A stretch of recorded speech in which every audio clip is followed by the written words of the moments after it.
वालेकुम दोस्तों, welcome to daily success by K. आज हमारी वीडियो का टॉपिक है कोर्ट सिस्टम। ठीक है, कोर्ट सिस्टम आपका लीगल सिस्टम जो है पाकिस्तान का, उसके अंदर से ये क्वेश्चन आपका पूछा जाता है। ठीक है, बहुत ही बार पूछा गया, इसलिए इसको गौर से सुनना है आपने। ठीक है, ये आपके सामने आउटलाइन है और ये नीचे नोट्स हैं। ठीक है, नोट्स का लिंक डिस्क्रिप्शन बॉक्स में दे दूंगी। ठीक है, आप वहाँ से एंड पर डाउनलोड कर सकते हैं।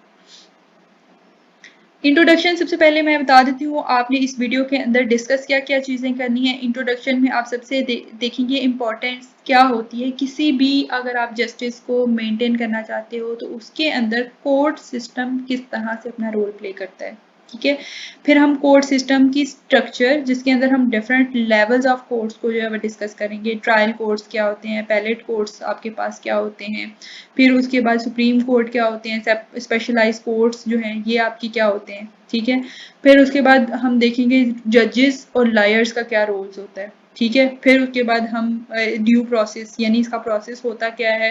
ठीक है, और फेयरनेस किस तरह से कंटिन्यू रखी जाती है, कोर्ट का प्रोसीजर पूरा देखेंगे और एंड पर हम इसका कंक्लूजन देखेंगे। ठीक है, ये सारी चीज़ें हैं जो आप इस वीडियो के अंदर सुनेंगे, पढ़ेंगे। ठीक है, और आपके इसके रिलेटेड जो है वो कॉन्सेप्ट क्लियर होंगे। अब आपने करना ये है कि शुरू से लेके एंड तक वीडियो ज़रूर देखनी है, क्योंकि हर चीज़ इस वीडियो के अंदर क्लियर होने वाली है आपकी। एक बार चीज़ें समझ आ गई तो फिर क्वेश्चन में लिखना बहुत ईजी हो जाता है। ठीक है, आप अपनी वर्डिंग में भी फिर बंदा लिख सकता है। कॉन्सेप्ट क्लियर करना मेन फोकस होता है आपका। सबसे पहली चीज कोर्ट सिस्टम। अगर आप किसी भी लीगल सिस्टम की बात करते हो तो उसके अंदर जाहिर है आपके लॉज बन भी गए, इन्फोर्स भी हो गए। इंटरप्रिटेशन कौन करेगा? कोर्ट्स करेंगे, आपकी जुडिशरी करेगी। इसलिए आपके कोर्ट सिस्टम बहुत ही ज्यादा इंपॉर्टेंट रोल प्ले करते हैं। ठीक है, आपके जस्टिस को किस तरह से मेंटेन रखना है, आपके अंदर कोई कन्फ्लिक्ट अवाम के अंदर आ गई है उसको किस तरह से रिवॉल्व करना है, और लॉ को किस तरह से अपहोल्ड रखना है, ये सारा आपका कोर्ट सिस्टम डिसाइड करता है। इसलिए आपका कोर्ट सिस्टम स्ट्रॉन्ग होना चाहिए किसी भी कंट्री का, अगर आप चाहते हैं कि आपका लीगल सिस्टम जो है वो फेयर हो, कंसिस्टेंट हो।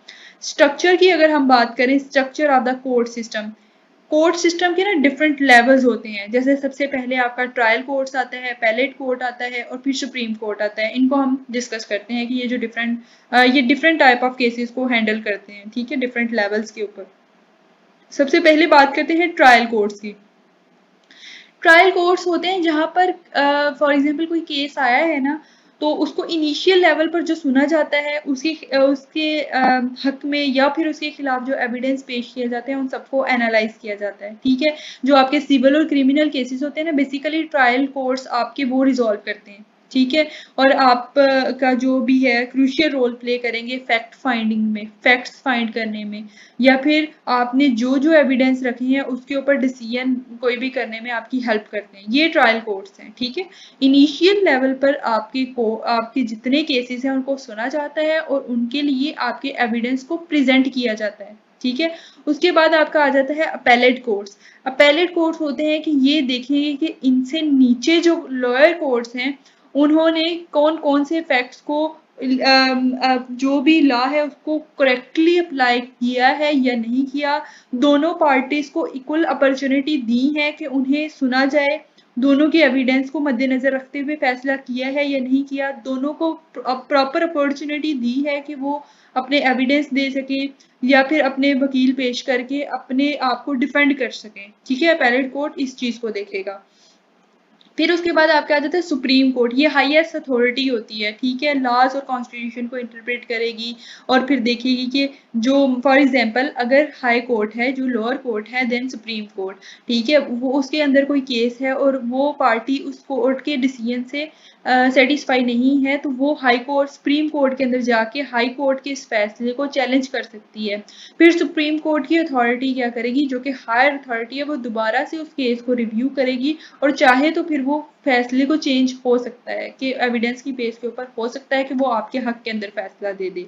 ठीक है, ये सुप्रीम कोर्ट है। स्पेशलाइज कोर्ट होते हैं कुछ आपके जो स्पेशलाइज स्पेसिफिक एरिया के रिलेटेड आपको केसेस को देखते हैं। फॉर एग्जांपल कुछ फैमिली कोर्ट्स हैं, वो आपकी फैमिली मैटर्स को जो है वो डील करेगी, कुछ लेबर कोर्ट्स हैं, कुछ कमर्शियल कोर्ट्स हैं। इसी तरह ये स्पेशलाइज एरिया को डिस्कस करते हैं, उसके रिलेटेड केसेस को सुनते हैं, उसके रिलेटेड फैसले करते हैं। ठीक है, अब अगली चीज है आपके पास कि जजेस क्या है, लायर्स क्या है। जजेस आपके बहुत ही ज्यादा इंपॉर्टेंट रोल प्ले करते हैं, जाहिर है मेन रोल ही कोर्ट सिस्टम के अंदर जजेस प्ले कर रहे हैं। वो प्रॉपर सुनेंगे, आपने केस सामने रखा है तो वो लॉ की नजर में रखते हुए आपके केस को सुनेंगे, आपके एविडेंस को देखेंगे, आपके आर्ग्यूमेंट्स सुनेंगे और फिर जो है वो लॉ में रहते हुए फैसला करेंगे। लॉयर्स जो हैं, अब देखो वकीलों का काम ये होता है कि उनके पास जो केस आया है उसके वो सबसे पहले आर्गुमेंट्स इकट्ठे करते हैं, एविडेंस इकट्ठे करते हैं, उन्होंने कौन से आर्गुमेंट्स पेश करने हैं वो सब जो है वो इकट्ठे करके फिर अब जज के सामने खड़े होते हैं, फिर आपके केस को प्रेजेंट करते हैं। देखिए आपका सारा काम लॉयर्स कर रहे हैं। ठीक है, तो इस तरह इतना इम्पोर्टेंट होता है लॉयर। तो आप ये दोनों जो है वो इस तरह से आपके कोर्ट सिस्टम के अंदर बहुत ही ज़्यादा इंपॉर्टेंट रोल प्ले कर रहे होते हैं। ड्यू प्रोसेस ये होता है कि आप दो पार्टीज हैं, दोनों को इक्वली राइट दिया जाता है कि वो अपनी आर्गुमेंट्स पेश कर सकें।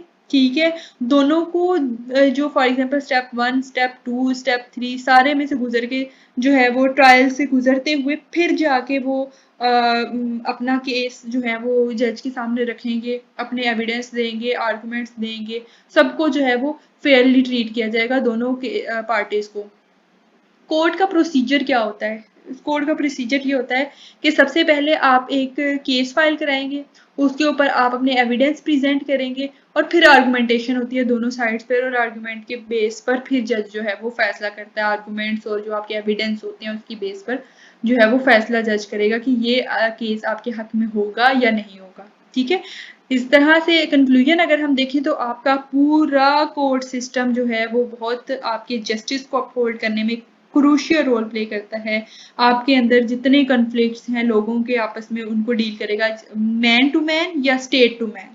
ठीक है, अवाम की आपस में जो डिस्प्यूट्स हैं उनको रिजॉल्व करने में मदद करेगा। अवाम या फिर गवर्नमेंट या स्टेट एक दूसरे के आमने सामने आ जाए, उसके जो मैटर्स हैं उसको भी डील करेगा और फिर देखेगा कि रूल ऑफ लॉ को इंश्योर किया जाए। What is rule of law? कि हर बंदा इक्वली है, उसको इक्वली ट्रीट किया जाएगा, कानून की नज़र में सब बराबर है। ठीक है, ये आपका कोर्ट सिस्टम जो है वो प्रोवाइड करते हैं। लिंक का पासवर्ड आपके पास 890 है।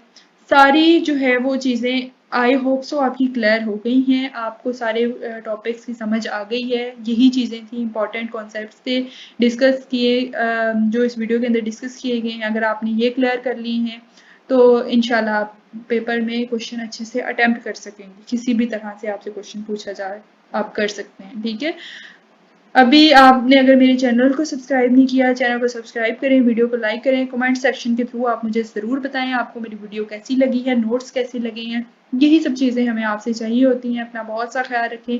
इंशाल्लाह हम अगली वीडियो में मिलेंगे नए टॉपिक के साथ। तब तक के लिए अल्लाह हाफिज़।